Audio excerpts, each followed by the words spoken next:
Olá, muito boa tarde. Hoje, dia 5 de fevereiro, no ar ao vivo, Fiz em Exame. Hoje é para falar com o analista, sempre bom falar com o analista, né? Mais um olhar, uma forma de olhar para o mercado. A gente fala muito com o gestor, sempre bom falar com o gestor, mas o analista dá uma olhada de outro ângulo, né? E traz sempre uma visão interessante.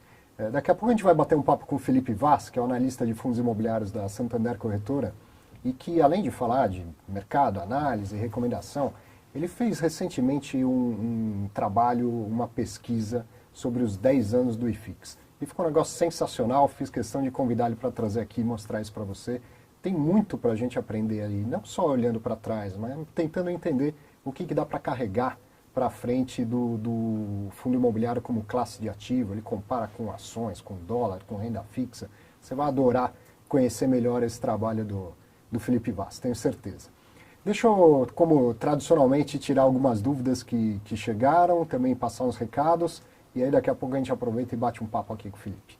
Primeira dúvida, quem mandou foi o Frederico Carg. Por que o BBRC11, que é o BB Renda Corporativa, caiu tanto, acompanhando o BBPO11, que é o BB Progressivo, se os contratos dele vencerão muito mais tarde? Foi bem observado, Frederico, e eu vou fazer o seguinte, eu vou aproveitar e vou passar a bola para o analista. Não para o Felipe, que também é analista e está aqui, mas para o Danilo Barbosa, o analista do DNA Imobiliário aqui na Exame, ele que acompanha muito melhor e pode te falar, dar nome aos bois, para te explicar essa sua observação. Tá por aí, Danilão? Opa, sempre. E aí, dúvida do Frederico, o que dá para explicar para ele? Também difícil falar de oscilação de preço, né? Porque o mercado é mercado, né? Primeiro agradecer o Frederico pela pergunta e parabenizar ele por ler o relatório gerencial, né, acompanhar o fundo, comparar fazer algumas comparações e tirar algumas conclusões. E quando tiver dúvidas, consultar os analistas ou o próprio gestor. Nesse caso, o fundo ele já negociava num valor assim bem acima do patrimonial. E quando um setor ou um fundo enfrenta alguma desafio ou algum empecilho que ele tenha que, no caso das agências, é resolver essa questão de renovatórias, né, por exemplo. Então, é natural que a volatilidade ocorra nesse período e que essa distorção volte por 1 para 1, ou ali ficar próximo do patrimonial. Como o fundo já vinha negociando acima, é natural que essa volatilidade aconteça. Quer dizer, não tem os vencimentos todos tão apertados, né? Como no caso do BBPO11, que ele observa bem aí que vence tudo em 2022, mas ainda assim os contratos são com o mesmo inquilino e tal, apesar de mais esparsos, o mercado estava precificando muito pelo rendimento e sem olhar muito para o patrimônio, né? Isso, já estava negociando acima e lembrando que, pelo que eu levantei do último relatório gerencial, 40% já está aí nos próximos 3 anos. Então não é tão mais longe assim, né? Então, e o mercado vai precificar essa incerteza, sim. Legal. Valeu, Danilo. Obrigado, um abraço. Vamos lá, próxima, Fabião.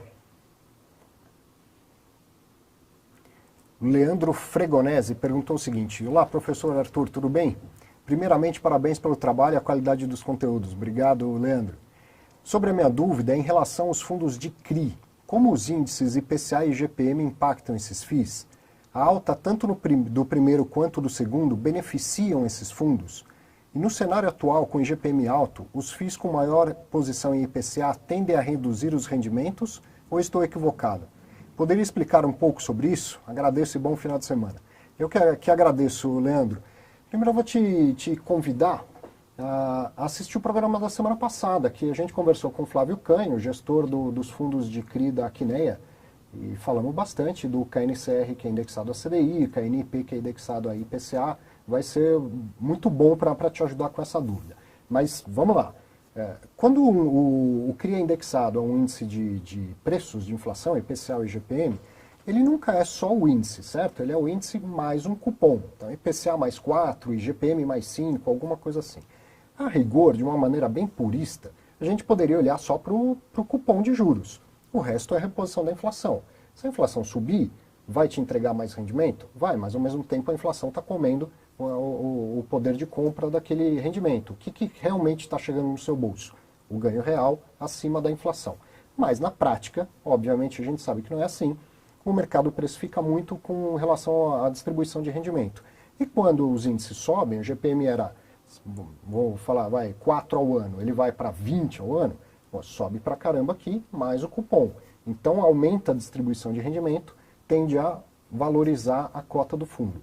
Quando os índices vierem para baixo, vai acontecer a mesma coisa, vai acabar distribuindo um pouco menos de rendimento, embora o ganho real esteja lá mantido, vai ser os mesmos 4 acima do IPCA e do IGPM nesse exemplo que eu estou dando, como a distribuição é o índice mais o cupom fixo, o rendimento diminui, as cotas tendem a diminuir também.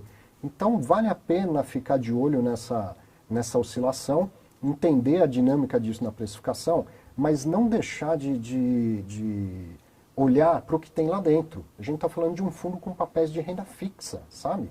E com essa de precificar pelo rendimento, muitas vezes as pessoas pagam muito acima do patrimonial num fundo que só tem títulos de renda fixa lá dentro. Então, vou convidar novamente, assista a entrevista da semana passada com o Flávio Canho, porque a gente explorou esse fato do KNP, por exemplo, está bem acima do patrimonial, enquanto o KNCR está bem abaixo do patrimonial. O que isso representa em riscos e em oportunidades, certo? E lembrar que o IGPM costuma ser muito mais volátil do que o IPCA. Você me pergunta assim, se o IPCA cair, se o IGPM cair, o fundo com o IPCA tende a reduzir os rendimentos? Não, são coisas diferentes. O IGPM pode cair e o IPCA se manter, o IPCA pode subir e o IGPM cair. Embora eles sejam índices de preços, o IGPM ele carrega muito a variação do dólar e do preço das commodities. Por isso que ele é tão volátil, enquanto o IPCA é mais preço lá na gôndola ao consumidor, ele costuma oscilar menos do que o IGPM. Então eles podem ter comportamentos diferentes de vez em quando, e não é porque o IGPM caiu que o fundo de IPCA iria cair também. Tá? É legal, é importante entender essa dinâmica, porque tem bastante fundo com esses CRIs no seu portfólio. Obrigado pela pergunta. Vamos lá para mais uma aqui bem interessante também. Ó. Quem me mandou foi o Márcio. Ele também tinha elogiado o trabalho. Eu te agradeço, Márcio. Eu tirei aquela parte para caber tudo aqui no slide. Boa tarde, Arthur. Meu questionamento para você seria o seguinte. Considerando a baixíssima rentabilidade da Selic e que boa parte da minha renda mensal é originária do serviço público estatutário, qual a sua opinião em relação a deixar como fundo de emergência cotas de FIIs de papel com baixo risco e menor rentabilidade, que mesmo assim ainda é melhor do que a Selic? Por exemplo, HGCR, RBRR ou até mesmo KNCR. Andei pensando nessa possibilidade para o meu caso. Sei que são coisas diferentes, mas observo que esses FIIs de papéis oscilam pouco o seu valor patrimonial e preço, além de ter uma liquidez interessante. Márcio, eu preparei aqui um material extenso para te dar uma resposta bem elaborada, que tenho certeza que a sua dúvida é dúvida de muita gente. Então, de cara, eu posso te dizer o seguinte, não. Reserva de emergência em fundo imobiliário, não. Como você, aí investimento é perfil, e perfil é circunstância, né? A sua circunstância você é um funcionário público e tem estabilidade. Então, se você me perguntasse assim, sendo eu funcionário público, tendo estabilidade, eu posso abrir mão de reserva de emergência? Aí minha resposta seria diferente. Agora, usar fundo imobiliário como reserva de emergência? Não. Aí certamente que não. Quer ver? Olha os gráficos que eu trouxe aqui. Ó. Tá aqui os fundos que você citou na sua pergunta. Nos últimos 24 meses. HGCR, RBRR, KNCR11 e ali o Tesouro Selic 2025, que é um título bastante recomendado para reserva de emergência. Tá fácil, tá visual perceber que esses fundos de papel eles não são tão estáveis assim quanto parece. Talvez você tenha acompanhado há pouco tempo, estão parecendo estáveis, mas não são. Né? E mesmo tirando os efeitos da crise, aqui é o mês de abril, né? Evidentemente essas grandes quedas, mês de abril em fundo imobiliário, mesmo se a gente tirar, por isso que eu peguei 24 meses, você percebe a grande volatilidade em relação a um Tesouro Selic, por exemplo. Aquela queda que se vê lá, que é muito raro de acontecer, não tinha acontecido nos últimos 18 anos. É realmente muito raro. Então, Tesouro Selic é um título indicado para reserva de emergência. Você fala, mas ainda assim teve uma queda, então vamos ver o CDI. Quer ver no próximo gráfico?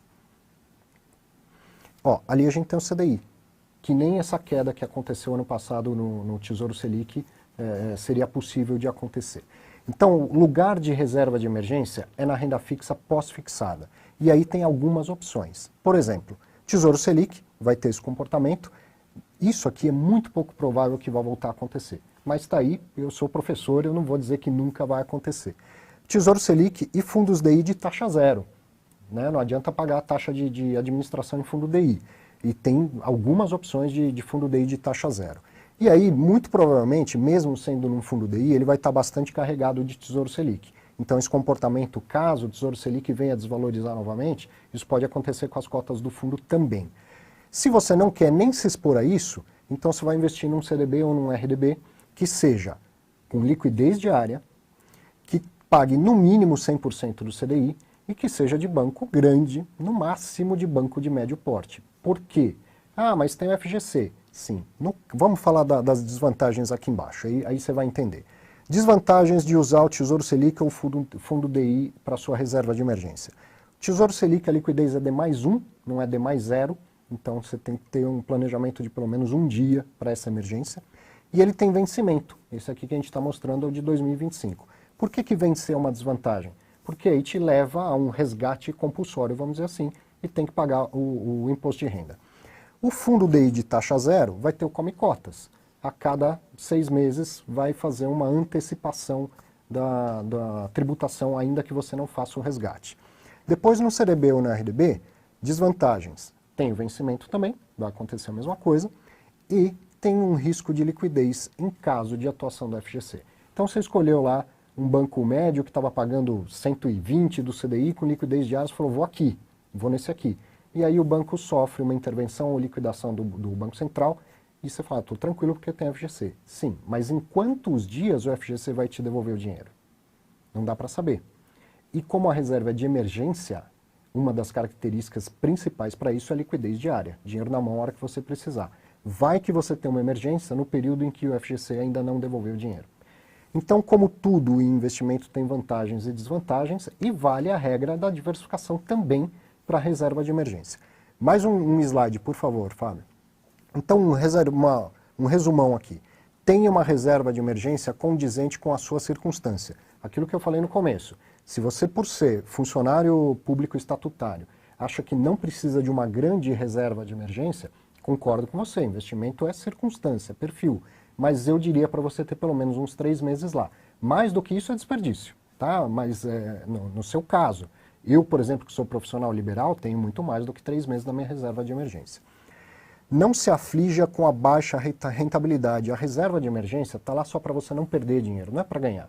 Para ganhar, você vai investir em fundo imobiliário, em ações, no que você quiser. A reserva de emergência ela permite que você tome risco em outros investimentos com tranquilidade. Então não se aflija com o fato dela estar rendendo pouco. Ela existe lá para não andar para trás. E ainda que tenha acontecido com o Tesouro Selic, é pouco provável disso acontecer, tá? É como um seguro, só que ao invés de você pagar prêmio para ter seguro, você recebe juros para ter o seguro. Olha que maravilha. Então você não faz um seguro pensando em ganhar dinheiro.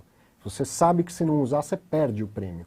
No caso da reserva de emergência, você ganha o juro, ainda que seja baixinho. Então não se preocupe dela render pouco. E por fim, fundo imobiliário não deve ser utilizado como reserva de emergência em hipótese alguma. Você investe em fundo imobiliário por N bons motivos, mas não para uma reserva de emergência. Certo? Obrigado pela pergunta. Desculpa se a resposta foi muito longa, mas quis aproveitar para explicar para todo mundo essa questão. Pode passar mais um? Sem mais perguntas, vou só passar o nosso recado, falar do curso Construindo Renda com Fundos Imobiliários, para você que quer entender, primeiro entender de finanças e depois entender fundo imobiliário do começo ao fim para ficar apto a fazer os seus próprios investimentos, escolher os seus fundos de acordo com a sua circunstância, né? Essa questão que a gente falou agora foi muito importante. Pode fazer tranquilamente o Construindo Renda com Fundos Imobiliários, garanto que você vai sair aí apto mesmo a fazer os seus investimentos. É um curso que tem o que eu chamo de conteúdo essencial, tem umas 17 horas já pronta gravada, você vai comprar, vai acessar. Além disso, a cada trimestre a gente vai levar novas aulas. O mercado é dinâmico, a educação tem que ser também. Então, a cada 3 meses, vem novas aulas com conteúdos do básico, avançado, atualizações do que foi dito no conteúdo essencial e também com uma outra forma de aula que é entrevista com profissionais de mercado. Pode ficar tranquilo, eu fico confiante em dizer que você vai gostar do curso. Legal, chega de perguntas e de recados aqui, vou aproveitar agora a presença do Felipe. Obrigado, Felipe. que você achou da pergunta lá Bom, desculpa, não deixei nem você se apresentar e dar uma boa tarde. Boa tarde a todos, boa tarde, Arthur, obrigado pelo convite mais uma vez. Obrigado, eu. O que você achou da pergunta do IGPM e do IPCA nos fundos de CRI? Essa é uma pergunta que tem vindo de muitos investidores, né? Até porque num primeiro momento a gente teve o IGPM vindo muito forte. Sim. E todos os fundos imobiliários de CRIs que tinham, né, com lastro IGPM, subiram e começaram a distribuir um rendimento muito alto. E mais recentemente até os atrelados ao IPCA, né? Sim. O IPCA tá mais forte aí nos últimos meses. Então, essa é uma pergunta boa. Eu acho que o investidor tem que sempre tomar cuidado para não comprar sempre um dividendo ou um rendimento que já passou.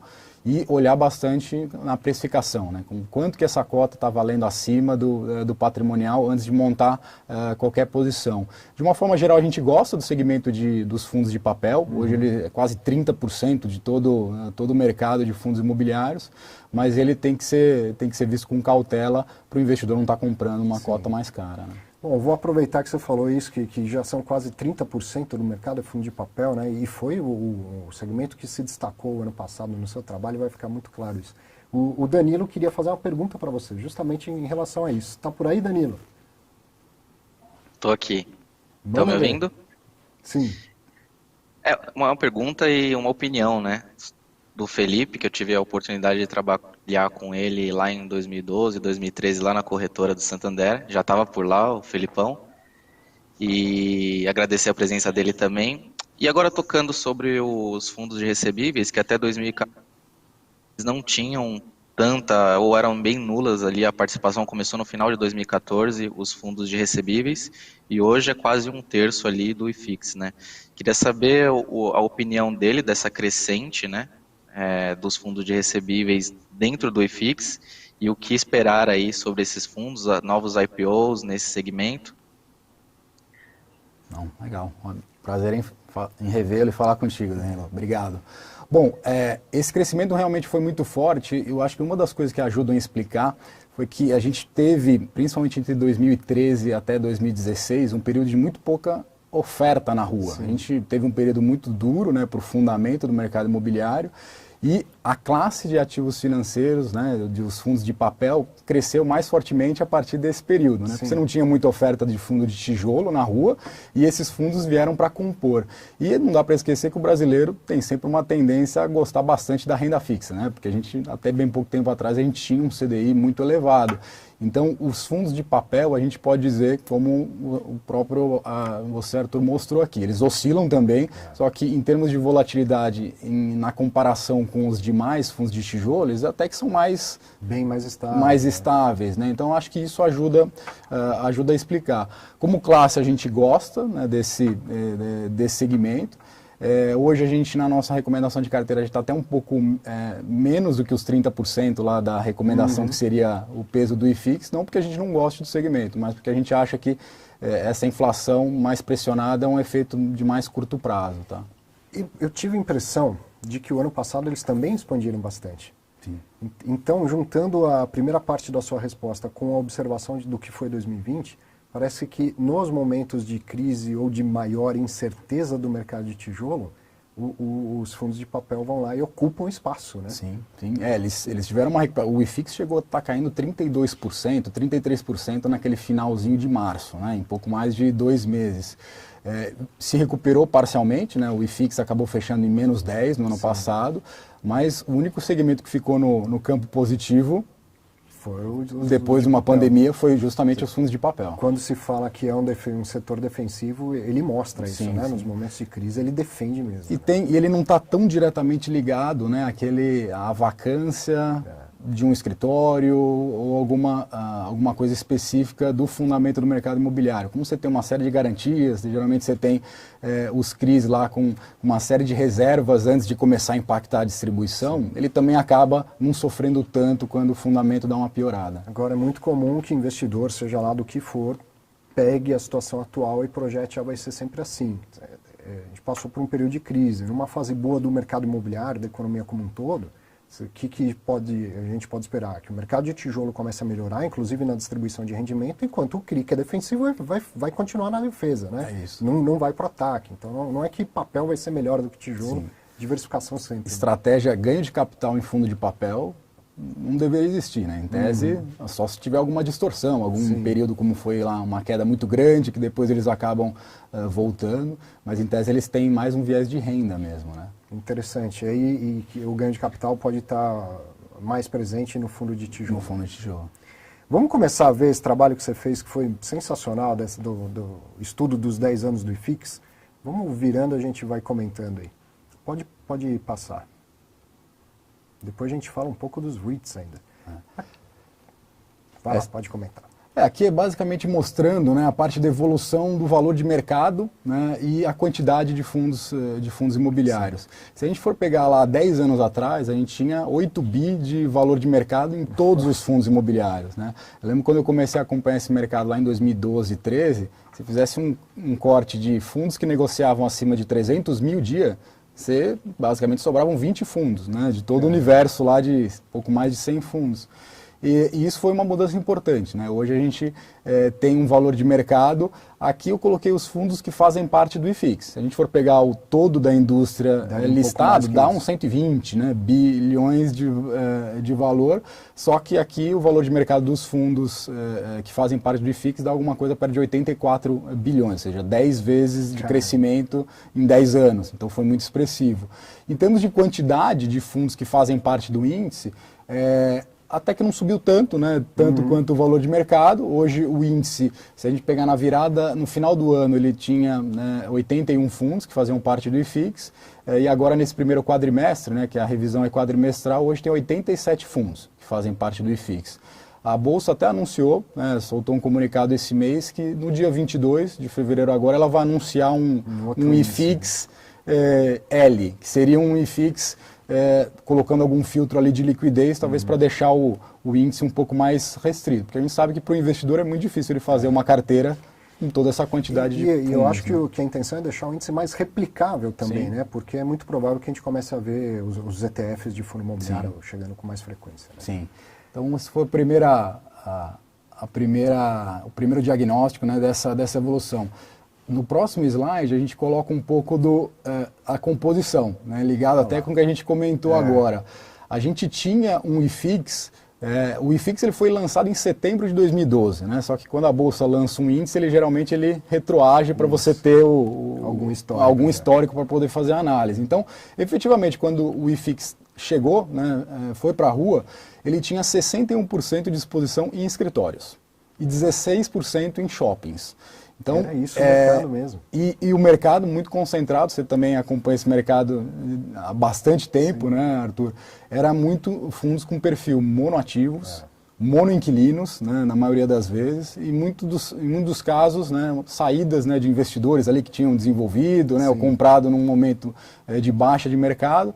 Então, muito mais passivos, né? E o que a gente vê hoje é um segmento, como a gente já falou, os fundos de papel, de ativos financeiros aqui, um terço, né, de quase todo o mercado. Os fundos híbridos aqui também aumentando um pouco da participação, lembrando que o mercado também aumentou de tamanho, né? Então, o fundo híbrido ali, que é mais flexível, pode ter mais de 2 estratégias. Logística industrial, que eu acho que foi um segmento vencedor, né, no ano passado. Também. Por conta da pandemia, toda a parte de demanda aí dos galpões. E interessante observar, né, escritórios e varejo, que eram 77% do peso, 22% do que hoje é o IFIX. Mas é uma evolução, é uma né? evolução. O mercado expandiu para outros segmentos. Eu acho que se a gente for ver isso daqui 5 anos, que seja, com juro baixo, vai acontecer muito mais. Outros segmentos que não aparecem aí no gráfico vão começar a aparecer. A gente está vendo o agro, né, começando a vir mais opções de fundos e tal. Acho que daqui a pouco a gente vai ter isso ainda menos concentrado. Residencial também, né? Um que tanto para renda quanto para, né, pensando naquele investidor, menos de renda e mais de ganho de capital para aproveitar a incorporação. E isso só é possível com juro baixo, né? Sim. Também por isso uma concentração grande. Vamos ver, tem muito mais coisa para comentar aí. O Felipe que está concluindo a pós dele na FIA em negócios imobiliários. É isso aí. Vou mandar um recado aqui, Felipe Garran, ó, nota 10, já está feito o TCC do cara, libera ele, o TCC está pronto, nota 10 e foi publicado, não fiz em exame. Isso aí já podia estar liberado do TCC. Aqui a gente tá mostrando o volume de negociação, né? Os fundos imobiliários, se a gente somasse lá em 2010, eles negociavam alguma coisa perto de 1 bi no ano, né? Isso não dava nem 5 milhões dia, somando todos os fundos imobiliários. Aqui os dados, quando a gente soltou o relatório, está até novembro, mas a Bolsa já divulgou os dados até dezembro, então em volume de negociação, os fundos imobiliários no ano passado já foram mais de 50 bi no ano, e se a gente for traduzir isso em uma negociação diária, acima de 215, 220 milhões de reais. Então realmente ganha mais corpo. Óbvio, a gente tem 1/3 dos investidores de Bolsa, que já teve um crescimento importante, investindo em cotas de fundos imobiliários, né? Dos 3 milhões e 300 investidores na Bolsa, a gente tem 1 milhão e 200 quase. Então isso ajuda a explicar esse crescimento do volume negociado no mercado secundário. Né? A liquidez é um negócio importantíssimo. Eu não trouxe aqui a parte de oferta pública, mas a gente também viu, né? O ano passado foi um dos maiores em termos de emissões primárias. Aqui a gente está pegando só o mercado secundário, né? E não está falando do mercado primário. Então, essa evolução um pouco mais estrutural da volumetria foi uma parte que a gente quis trazer no trabalho. Um segundo bloco a gente quis olhar, vamos ver a performance, né, do IFIX, como é que ele foi frente a outras classes, como é que foi o risco, será que ele entregou o que ele que a gente começa se propunha, a poder devagar discutir muita coisa boa. Vamos andar aí com a apresentação. Esse gráfico eu acho sensacional, Felipe.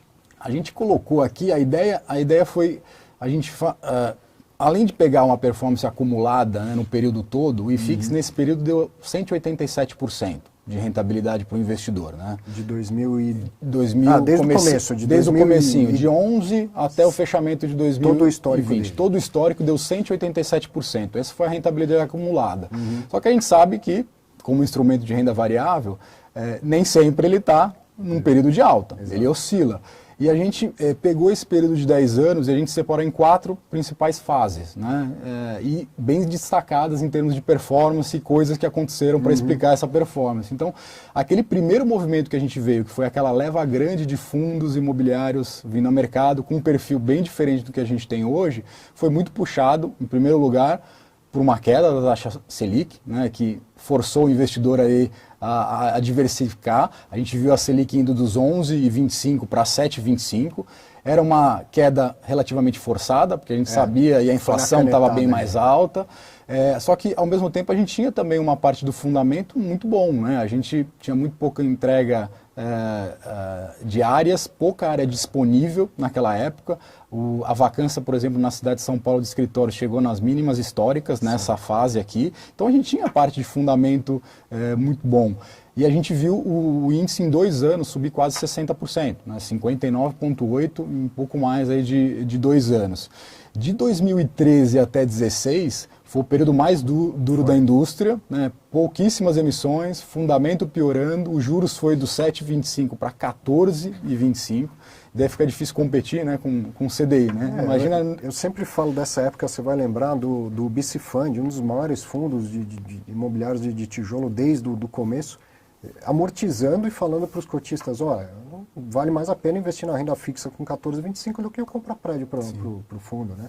Período muito ruim mesmo. E o fundamento ali piorou também, a gente teve no meio do caminho, né, uma MP que propunha mudar uma série de tributos, bem inclusive dos fundos imobiliários. Essa queda mais forte aqui. Então, o índice ele ficou, em 3 anos, ele teve uma performance de menos 15, né? Ou seja, ficou, imagina, durante 3 anos você carregar isso e não andava.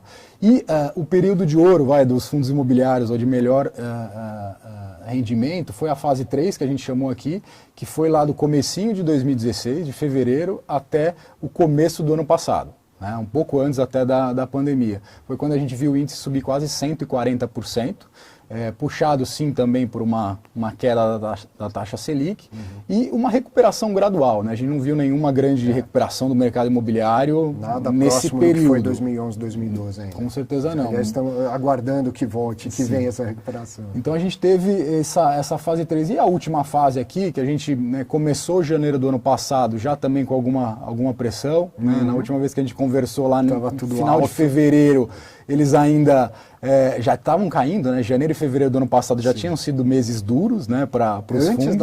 Antes da pandemia. E veio a pandemia, né? O índice chegou a cair muito mais do que os 11, né, que acabou fechando aí nesse período, mesmo com uma Selic em queda. Então a gente sabe que tem um estrutural aqui de taxa de juro baixa, vai levar o investidor a diversificar, mas não necessariamente quer dizer que a performance vai acompanhar isso. Né? Bem mais para frente tem aquele quadro de correlação. E aí o que é legal? Que pode deixar aí, viu, Fábio? Não precisa mudar não. Por esse gráfico, pelo estudo, pela forma com que você dividiu em fases, fica muito evidente que a taxa de juros tem uma influência grande. Mas quando eu olho o quadro de correlação, você vê que tem influência zero, né? Zero, Sim. praticamente zero. Então a minha leitura disso foi assim, não é exatamente o juro, mas o que o juro traz para a economia. Então juro baixo, a economia expande, Sim. né? Se expande, mais espaços, mais imóveis e tal, o fundo imobiliário performa melhor. Juro para cima, a economia retrai. Então não é uma correlação com se o CDI vai subir 0,25 vai cair 0,25, mas com o movimento estrutural que isso leva, né? Juro muito alto e juro muito baixo. Essa foi a minha leitura do quadro. Juntando o quadro desse gráfico com as correlações, eu cheguei a essa conclusão. Concordo, Arthur. Vamos andar, que tem muita coisa boa ainda. Aqui a performance acumulada, né? A gente resolveu colocar no estudo tanto índices de renda variável, a gente escolheu 2 aqui, além do IFIX, a gente colocou o IMOB, que pega, né, as construtoras, as empresas de shoppings, as empresas de propriedade, que reflete o mercado imobiliário que não é o de fundos imobiliários. Sim. E pegamos o Ibovespa. O dólar também seria um renda variável ali que a gente colocou.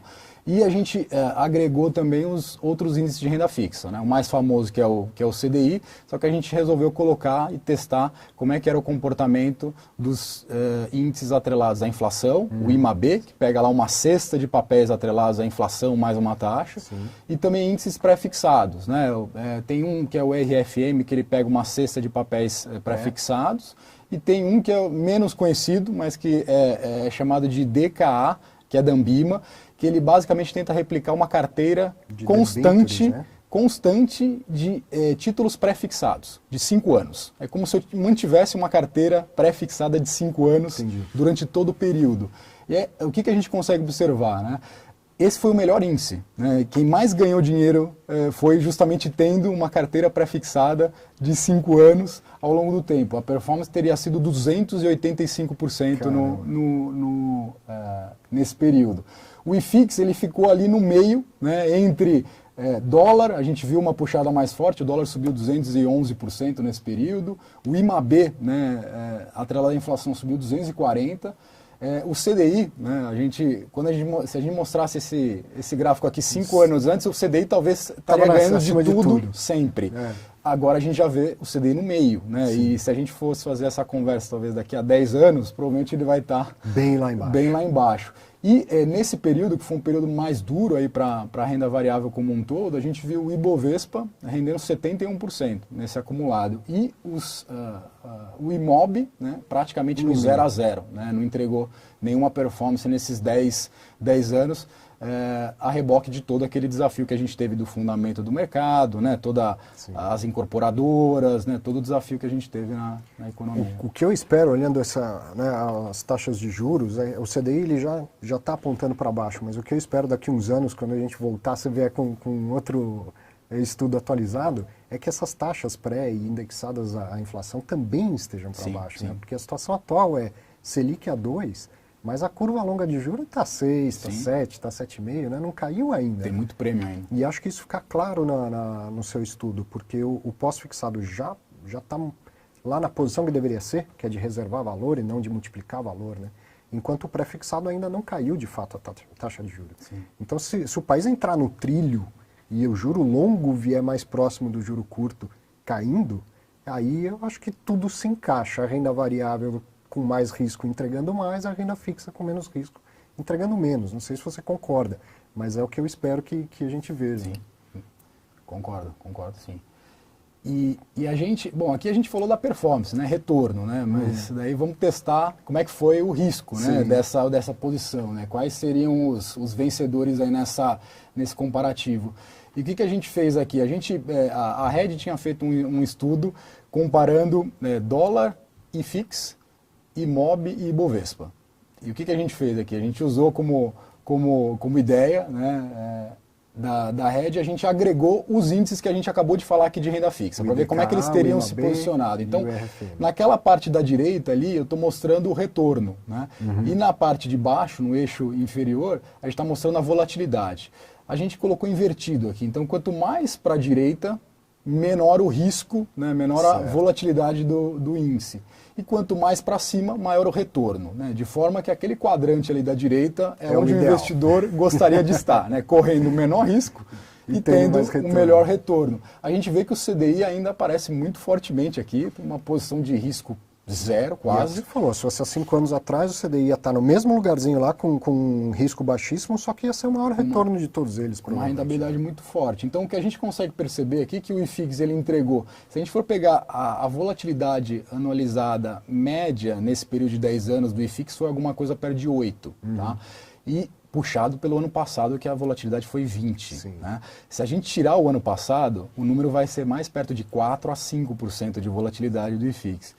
E quando a gente olha, por exemplo, com o Ibovespa, a bolsa, a volatilidade nesse período é alguma coisa perto de 25. Então, a gente pode dizer que o IFIX, ou os fundos imobiliários, têm 1/3 do risco que eu tenho no mercado de ações. E se a gente for comparar até com as empresas, né, de construção, incorporadoras, de shoppings, a gente pode dizer que a volatilidade foi até maior nesse período.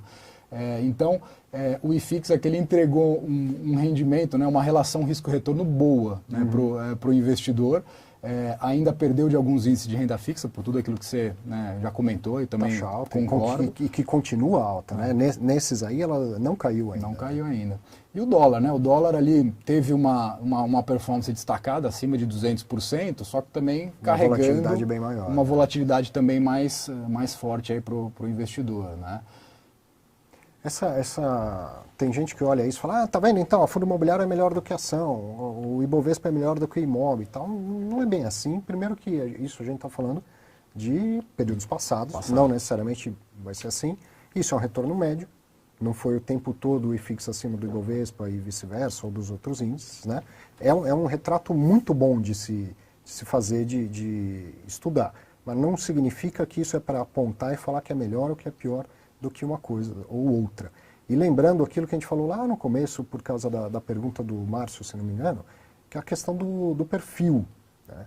Se você olha assim, olha, o dólar deu mais do que o IFIX, deu, com muito mais volatilidade. Sim. Então, se o meu perfil é olhar para o dólar e falar, eu não topo esse sobe e desce nos patamares do dólar, e se eu fiquei no IFIX, tudo bem.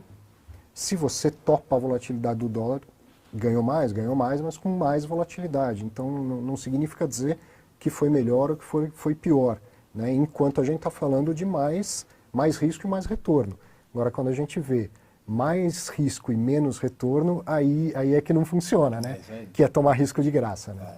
E esse ponto que você colocou é importante, né, na formação de uma carteira, porque a gente tem que olhar, que é o último ponto aqui do estudo, que é a correlação, né? O quanto que as coisas andam na mesma direção. Se eu tiver uma carteira que, se acontecer algum evento, toda ela vai para uma rentabilidade negativa, eu não estou conseguindo fazer o quê? Diversificação, né? Então, para o investidor sempre vai ser importante. Então, o objetivo do estudo, concordo com você, não é falar que esse é melhor do que o outro. É mais mostrar que faz sentido, né, o investidor ter uma parcela da carteira num ativo que tem demonstrado uma relação risco-retorno boa, né, para o investidor. E mesmo quem está na renda fixa, no Tesouro IPCA, tal, percebe que ele já está bem habituado com o risco que ele vai encontrar no fundo imobiliário. O nível de volatilidade é um pouquinho maior. E nos anos anteriores chegou a ser menor, inclusive. Sim, né? Sim. Então, eu costumo falar que fundo imobiliário eu considero o primeiro passo na renda variável. Todo mundo que não investe ainda em ações, por exemplo, deveria começar por fundo imobiliário. E esse gráfico mostra bastante isso. Se o investidor já tem um Tesouro IPCA, se for de longo prazo ainda, 2035, 2045, ele já está habituado com o nível de volatilidade que ele vai encontrar com os fundos imobiliários. Né? Muito bom. E daí o próximo é a parte da correlação, né? Eu fiz tem um antes aqui que eu acho que ajuda a explicar por que a volatilidade é menor nos fundos imobiliários do que os instrumentos de renda variável mais tradicionais. A gente decompôs o retorno anual do IFIX entre duas coisas. Uma coisa é o rendimento que o investidor recebeu, que é o dividend yield ali, que é a barrinha cinza, e a outra coisa é o quê? O preço da cota, porque a cota pode estar para cima ou para baixo, independentemente do que está acontecendo, né, com o rendimento que o fundo está distribuindo.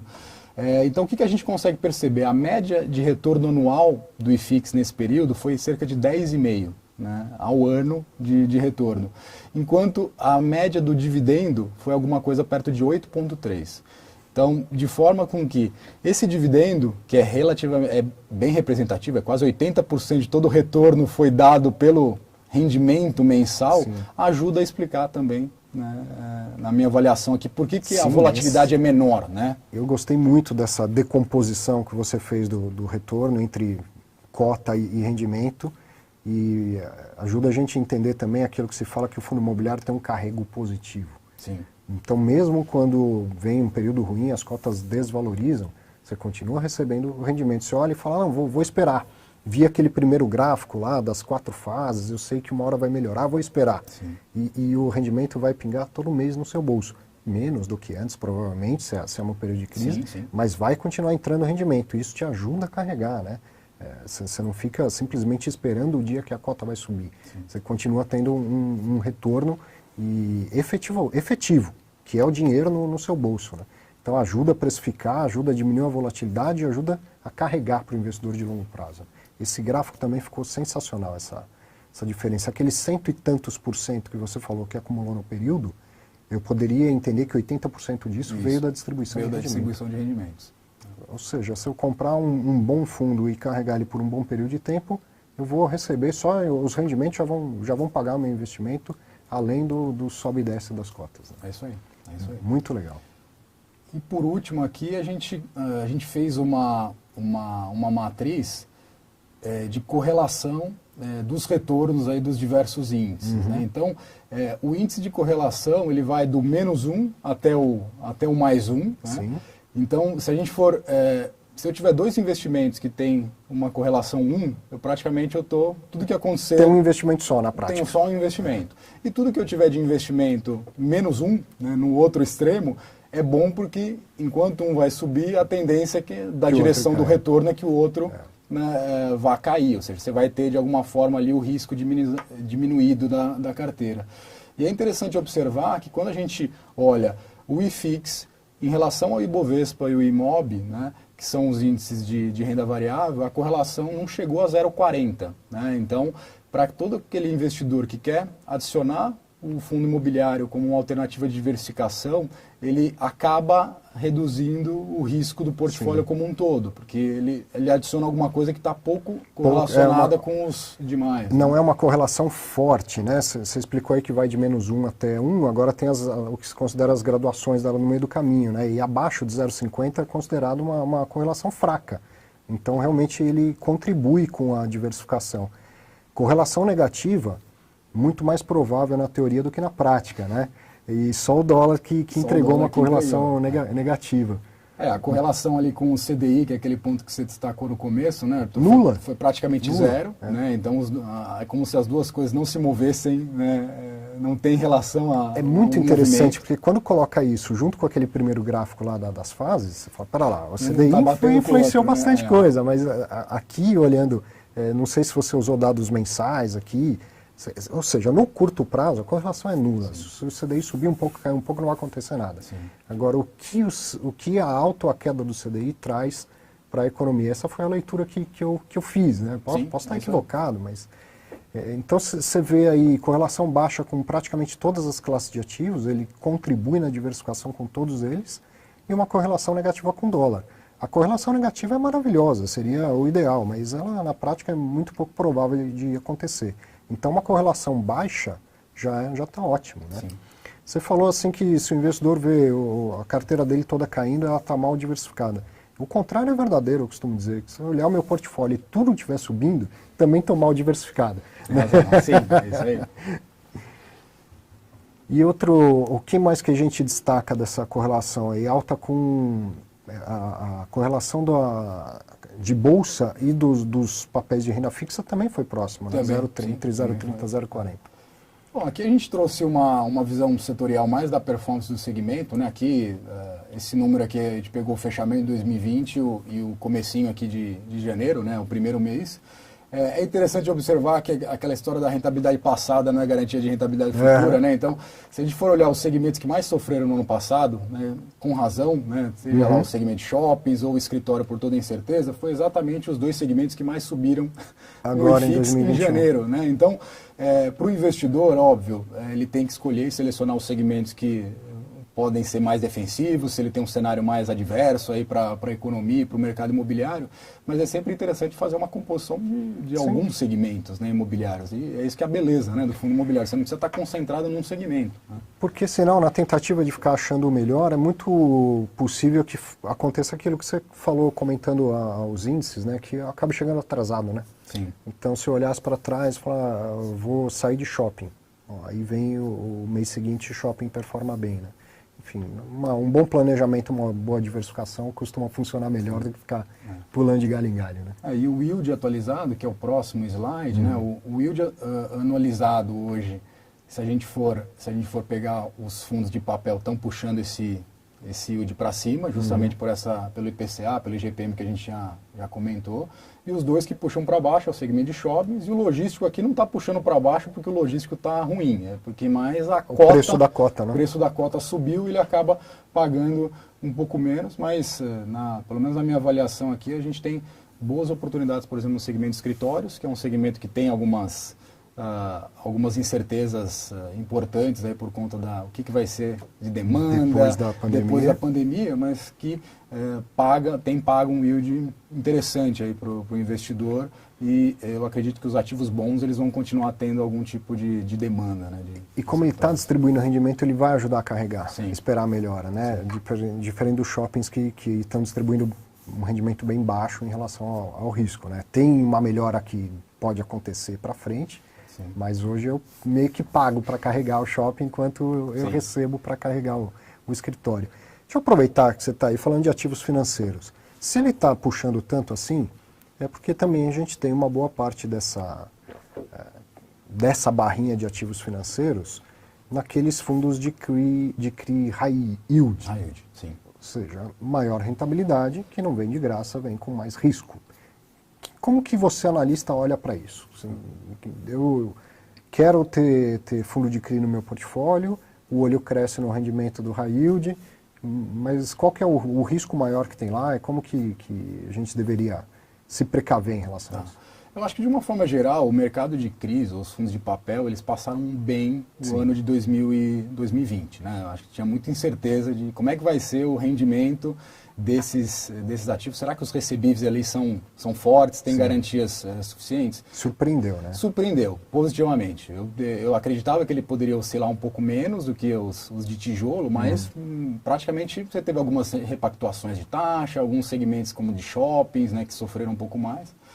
Mas eu acho importante o investidor, quando olha uma carteira de CRI, ele olhar qual que é o segmento também. Assim como a gente falou dentro dos fundos imobiliários, qual o segmento que isso está concentrado. Sim. Então, por exemplo, se eu tenho um fundo que tem um perfil um pouco mais high yield, mas ele tem só multipropriedades, né, resorts, loteamentos, ele está muito concentrado, né, em uma coisa específica. Então, vamos pegar alguma multipropriedade num resort. O que aconteceu com os resorts no ano passado?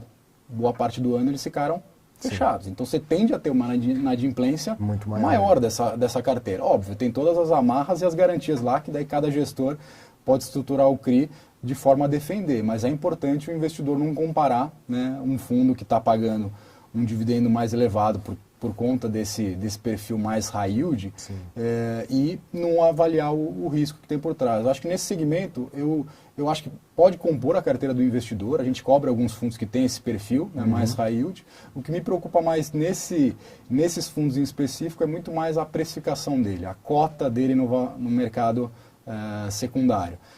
Porque se essa cota voltar para o valor patrimonial, né, o investidor ele vai estar ganhando, às vezes, 10 de yield, 11 de yield, só que a cota está 35% acima do valor patrimonial.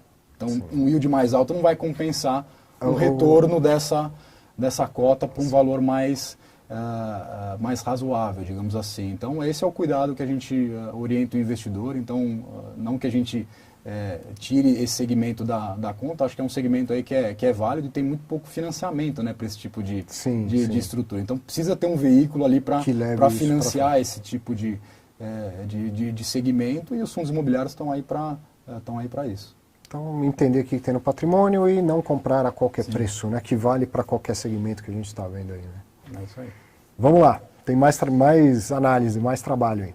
Eu trouxe aqui da parte dos fundos imobiliários, é só para mostrar um pouco de como é que a gente está. Hoje a gente cobre 48 fundos, tá, Arthur? E com essa divisão aqui, então tem uma parte relevante desses fundos que a gente cobre, que é do segmento dos fundos de papéis, mas tem logístico, tem escritórios, cerca de 26 gestoras aí que a gente tem dentro dessa cobertura. Eu trouxe uma visão não individual de um fundo específico, mas mais do geral, o que a gente tem de compra, venda ou manutenção, né, na recomendação. Então agora estamos falando da carteira recomendada do Santander pelo Felipe Vaz. Vamos lá. Então essas recomendações aqui, vou puder passar aqui o próximo slide. Aqui está um pouco a cara, tá? De como é que a gente está hoje naqueles 48 fundos que a gente cobre, quantos que a gente tem uma recomendação de compra, 35%, são 17 fundos, tá? Desse segmento, os que a gente tem maior quantidade de compra é justamente o segmento de ativos financeiros, de logístico e os fundos híbridos. Esses são os 3 segmentos que a gente tem a maior quantidade de fundos com compra. Manutenção, a gente tem 44% dos fundos que a gente cobre, 21 fundos, tá? E manutenção aqui tem de tudo, né? Está bem dividido entre os diversos segmentos. E com uma expectativa ou com uma recomendação de venda, a gente tem 20% dos que a gente cobre. Manutenção é um fundo que já teve na sua carteira, você recomendou, e aí provavelmente as cotas subiram até um ponto que você não se sente confortável em continuar comprando, mas o fundo permanece com bons fundamentos. Aqui a ideia é, como a gente cobre 48 fundos, Arthur, se a gente colocar numa carteira recomendada 48 fundos, vai ficar muito difícil do investidor replicar. A nossa carteira hoje tem 8 fundos, que seria um resumo dessa. Mas o que eu vejo aqui nos de manutenção? São fundos que têm o seu valor, estão entregando um bom rendimento, só que às vezes o momentum ali dele não deve ter nenhuma grande upside ali para as cotas, então a gente coloca aquele investidor que tem, até porque fica com ele. Se a gente tiver uma carteira recomendada que todo mês eu mando comprar 10 fundos e no outro mês eu mando vender esses fundos para comprar outros, a gente sabe que ainda que a liquidez tenha crescido, não dá para o investidor operacionalizar isso sem impactar cota, impactar preço. Então a gente tem esse cuidado, pelo menos nas análises a gente faz isso. Então aqui a ideia foi justamente colocar o segmento que mais concentra aqui a venda, não porque a gente não goste, mas que a gente vê alguns imóveis com perfil um pouco pior, né, que deve sofrer um pouco mais, né, no trabalhar de casa, digamos assim.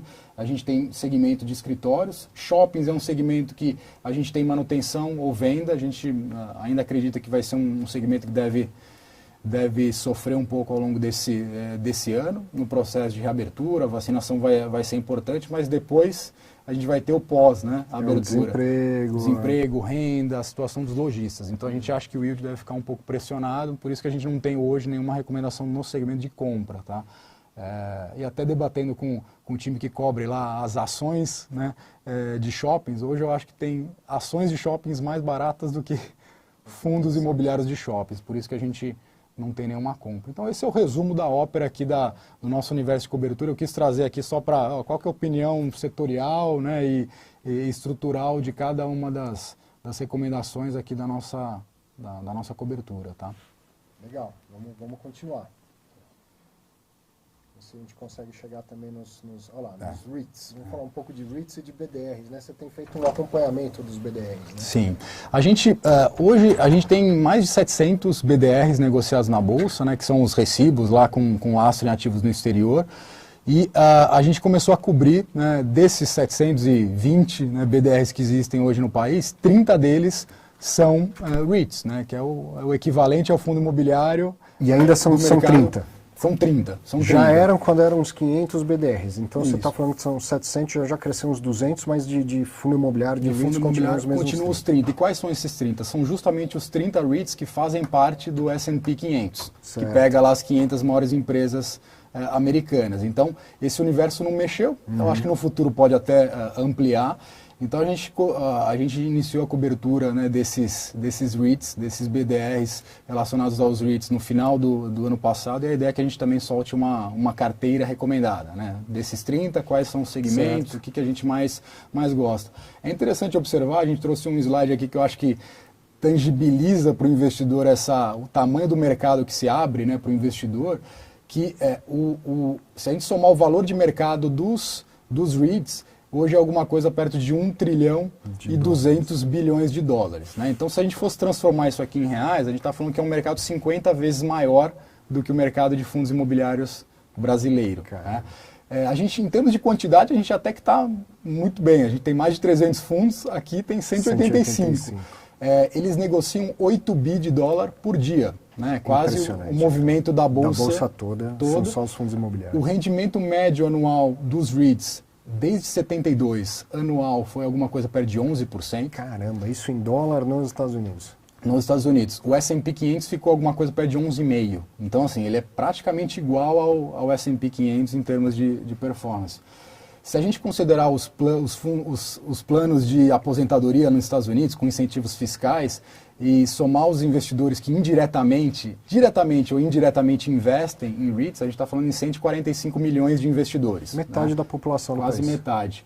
E o yield hoje, em dólar, é alguma coisa perto de 3,6. Né? E esses fundos têm mais de 500 mil propriedades no portfólio. Então é muito comum você ver um REIT que tenha lá 1.200 imóveis dentro do portfólio. Então talvez é o máximo da diversificação.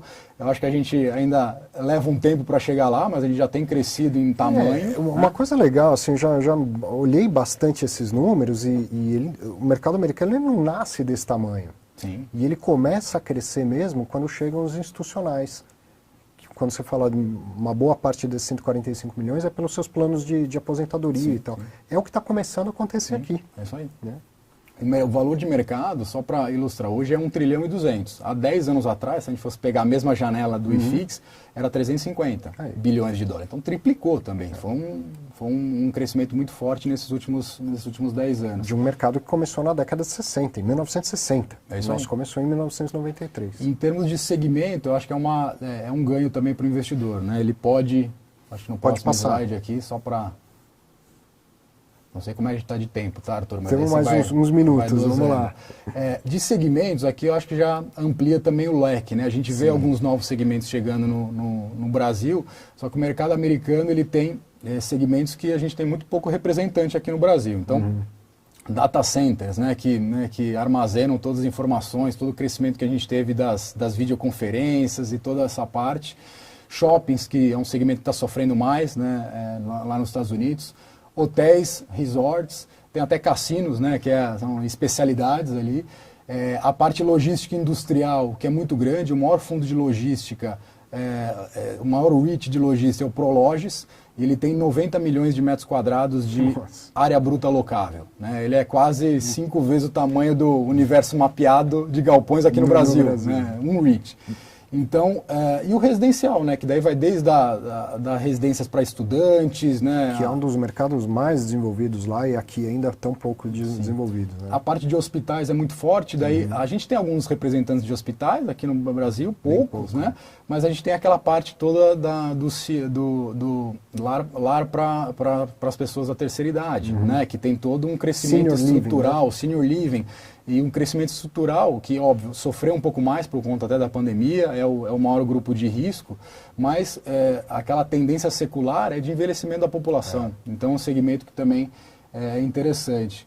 A gente tem o segmento de papéis, desses 30, tá? Não tem representantes dos fundos aqui de mortgages. Não tem BDRs de mortgages, mas a gente colocou. E até self-storage, né? Em termos de tamanho, né, a quebra daquele 1 trilhão e 200, no próximo slide a gente quebra os maiores segmentos. Né? Então, a gente vai ver aqui que infraestrutura, que tem lá torres de celular, né, rede de cabeamento de fibra ótica, ele é o maior segmento, a gente tem poucos representantes, são 5 REITs, mas o valor de mercado deles é 200 bilhões de dólares. Também é infra, né? Então, esses são os segmentos aqui na composição que a gente tem. E em termos de performance, né, se a gente for mostrar aquele mesmo quadro que a gente mostrou no ano passado, a gente vê quem foram os ganhadores e os perdedores, né? Então, data centers, até o self-storage subiu, que né, aqui no Brasil também é um mercado que não tem fundo imobiliário desse segmento, mas a gente tem empresas. O mercado está super aquecido. Né? Logística industrial, a parte de infraestrutura, até florestamento, que pega né, aquela parte de madeira para construção de casas, que é muito forte lá nos Estados Unidos. E os que mais sofreram, né, assim como aqui no Brasil, né, shoppings, varejo, o segmento de escritórios. De uma forma geral, o índice lá, o que seria o IFIX dos REITs, caiu 5,1. Está estampado para quem está assistindo, para quem é investidor, o benefício da diversificação. Né? Num mercado mais diversificado, a queda foi menor. A queda foi menor, né? Metade né, da queda, isso mesmo. E em termos de yield, que também é um tema interessante, né? O que puxa para cima ou para baixo o yield do segmento? No próximo slide a gente mostra né, como é que foi o yield que esses produtos distribuíram. Então, os fundos de papel também, 9 em dólar, acho que não é ruim para ninguém, né? E na outra ponta, que é quase uma renda fixa dentro dos REITs, né? Data centers, infraestrutura, né? Que pagam alguma coisa mais perto de 2, o próprio segmento logístico, só que lá, da forma com que os REITs e os contratos né, são fechados, diferentemente daqui que a gente tem lá os contratos típicos, tem toda uma regulação, lá nos Estados Unidos o mercado de contrato de locação é super longo, né? É o proprietário com o inquilino. É tudo atípico, né? Cada um negocia.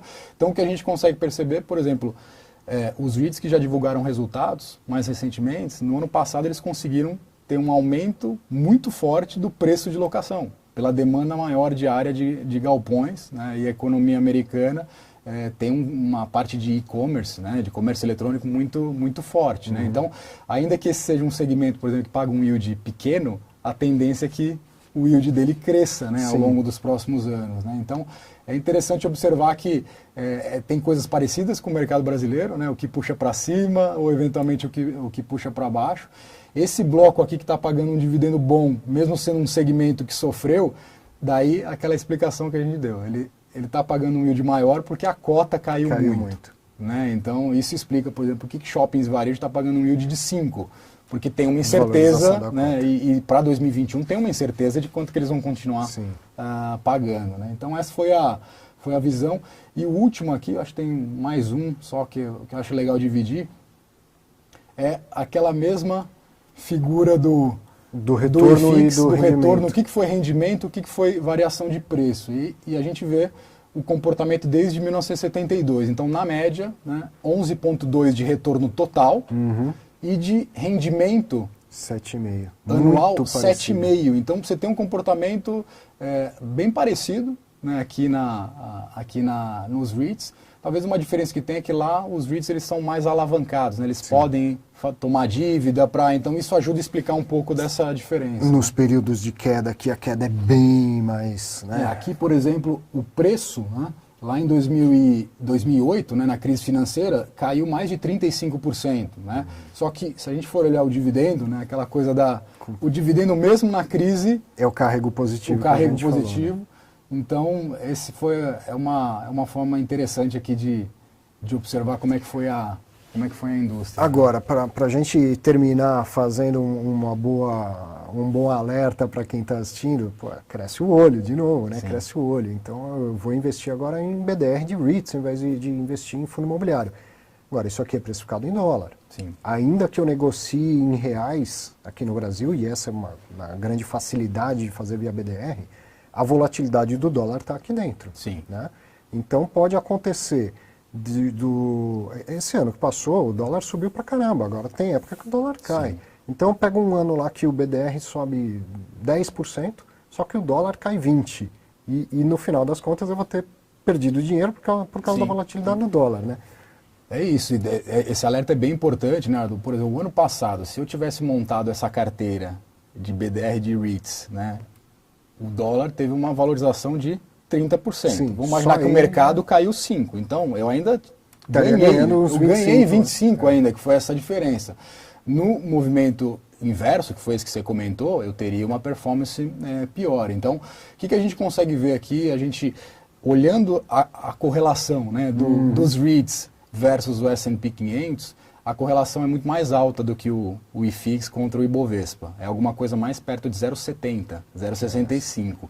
Então, o que a gente consegue perceber? Os REITs eles vão andar muito ao humor e a oscilação é 2% para cima, 3% para baixo, é normal dentro do mercado de REITs. Então, esse é importante o investidor estar atento. Tem que aproveitar, tem que diversificar, Sim. mas aquela história não é para deixar de investir em fundo imobiliário e ir para REITs, é um pedacinho que você põe em BDR. Né? Eu acho que, e talvez seja até o pedaço que seja diferente da parcela de fundos imobiliários. É aquela parcela em ativos internacionais, Certo. que pode estar em ações internacionais ou que pode estar no mercado imobiliário americano, né, no mercado de REITs. Então, eu acho que é um leque maior que se abre para o investidor, né, de segmentos que a gente não estão muito no dia a dia, mas concordo com você, tem que analisar com cuidado, ver os segmentos, não ir só pelo yield, lá também é uma verdade, né, não dá para ir só pelo yield. Então é por isso que a gente começou a cobrir esses 30 REITs para poder dar uma assessoria para o investidor. Muito bom. Uma pena que a gente tenha até passado um pouquinho do horário, porque rende muito mais essa conversa, de forma que a gente precisa marcar mais vezes. Cara, parabéns, tremendo trabalho, parabéns mesmo, obrigado mais uma vez por ter vindo aqui e volte, hein? Volte com seus grandes estudos. Obrigado, Arthur, pelo convite. Imagina. Curtiu, hein? Tenho certeza que curtiu. Que baita trabalho, que conversa boa, né? Daquelas que a gente aprende pra caramba. Agora sextou, aproveite bem aí o seu final de semana. Sexta-feira que vem eu tô aqui novamente e te espero. Um grande abraço, um bom final de semana.